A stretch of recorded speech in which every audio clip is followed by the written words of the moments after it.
May litrato na nga bang magpapatunay na talagang nakakulong si Zaldico sa Czech Republic?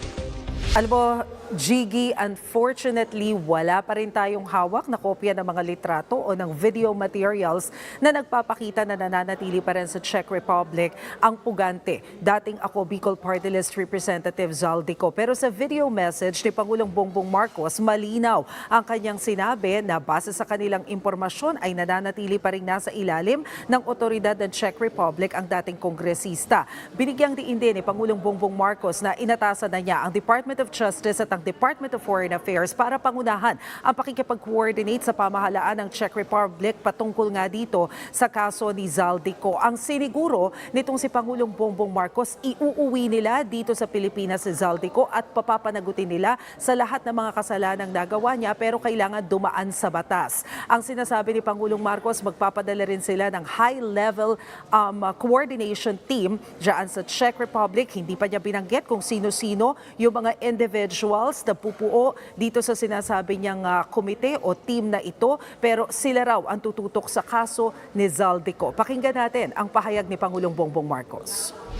Ang ganitong mga proseso ay may sinusunod na mga legal na hakbang sa pagitan ng mga bansa. Kaya't nangangailangan na sapat na panahon upang maisagawa ng tama. We will bring Zaldico home and we will do so in accordance with the law. He will answer to the Filipino people.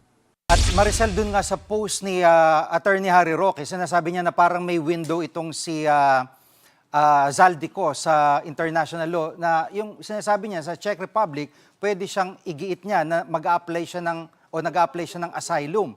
At anong tingin dito ng palasyo bukod pa doon sa mga nagsasabing fake news lang itong pagkakahuli kay Zaldico?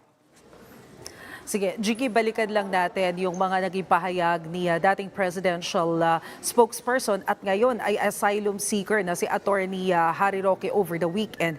Kasi ang iginigiit niya, fake news daw. Etong inanunsyo ni Pangulong Bongbong Marcos na nahuli na etong si Zaldico dahil siya raw mismo ay tumawag doon sa immigration ng Czech Republic at base doon sa impormasyon na nakuha niya ay wala naman daw nahuhuli na isang Zaldico dahil nga dito sa kawalan ng dokumento habang tumatawid mula dyan sa Czech Republic papunta sana sa Germany. Pakinggan lang natin yung bahagi ng naging pahayag ni Attorney Roque.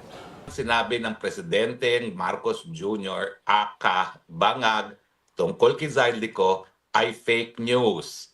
Kumpirmado po, hindi siya naaresto. Kumpirmado po, hindi nakadetena si Zaldi. Kumpirmado po, ligtas si Zaldico.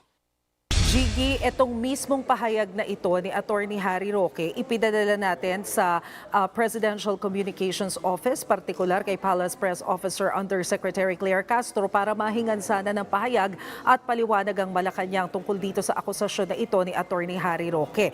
Pero hanggang ngayon, wala pa silang ibinibigay na pahayag tungkol dito. Hindi natin alam kung mananatiling tikom ang kanilang bibig dito o ayaw lang talaga nilang patulan.